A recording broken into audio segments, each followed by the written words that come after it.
Advanced transcription number 18, speed 100 words per minute. Start. Mr. Speaker, sir, I shall confine myself only to demand number 61 about the film industry.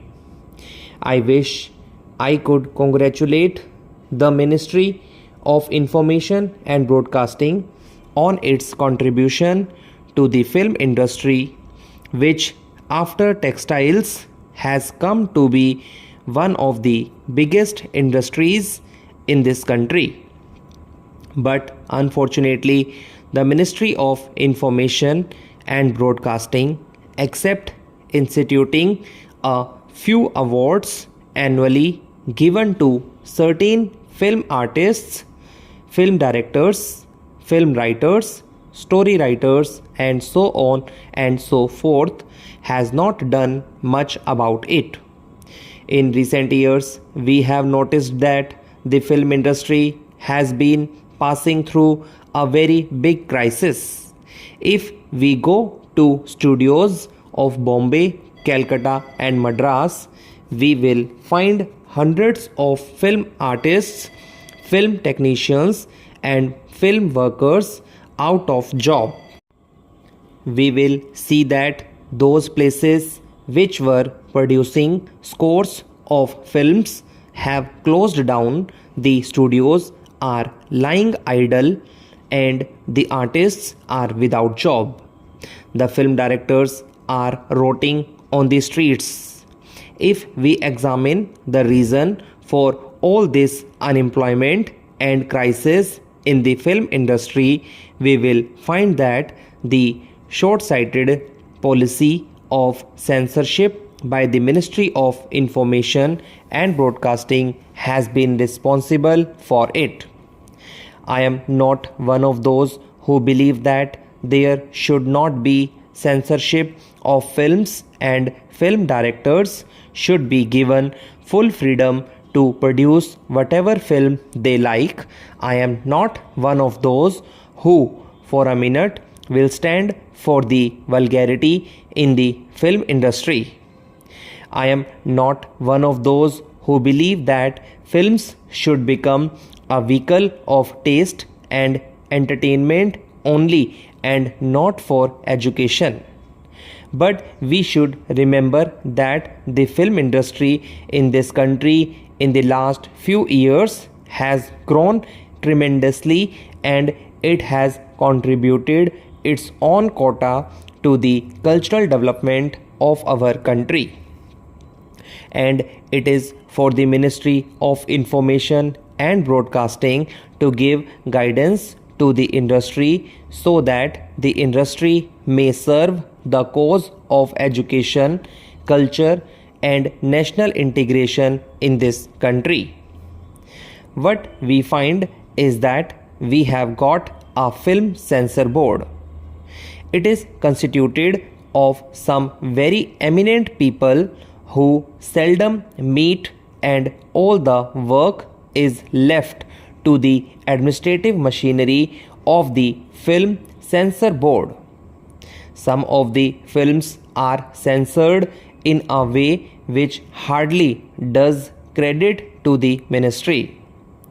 Not once but a dozen times has the ministry been approached by the film industrialists, film artists, and film writers. Mr. Deputy Chairman, sir, the bill before the House is for the abolition of two-member constituencies and for setting up single-member constituencies. In other words, the present double-member constituencies are proposed to be bifurcated as single-member constituencies with reservation of seats, or constituencies for the scheduled castes and scheduled tribes. Now, sir, a very crucial moment in the history of our young democracy has come. Wherefrom has this reservation arisen? Is not reservation repugnant to the very principle of democracy.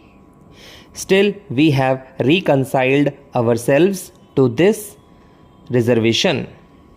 A reservation might be in any form. It might be in the form of constituencies.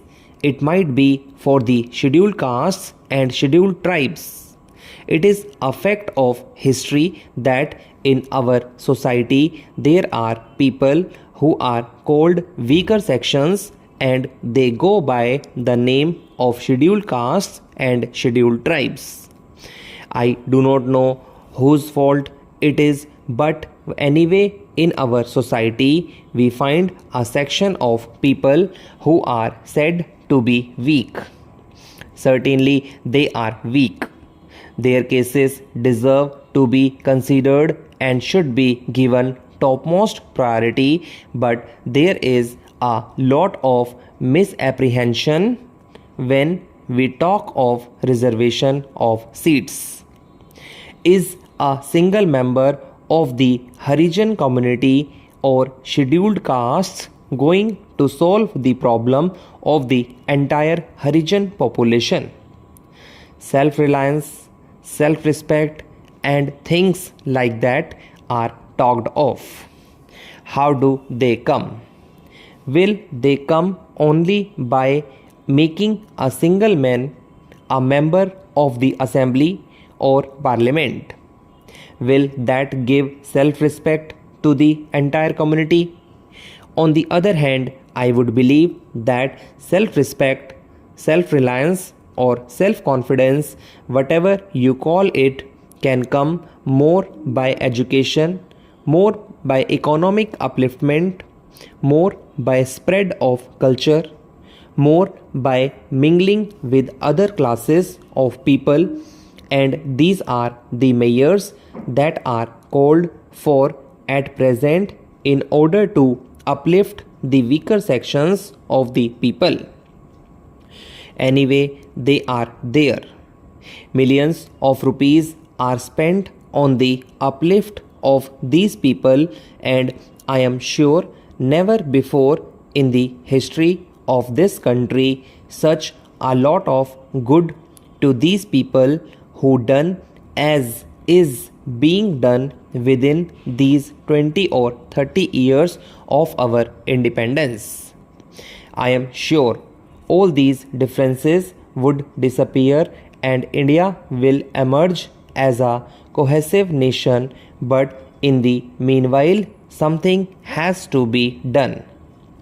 Then it was thought that it was the best arrangement that could be thought of, and it was then thought that at the end of 10 years this reservation would be done away with and there would be only full-fledged democracy functioning.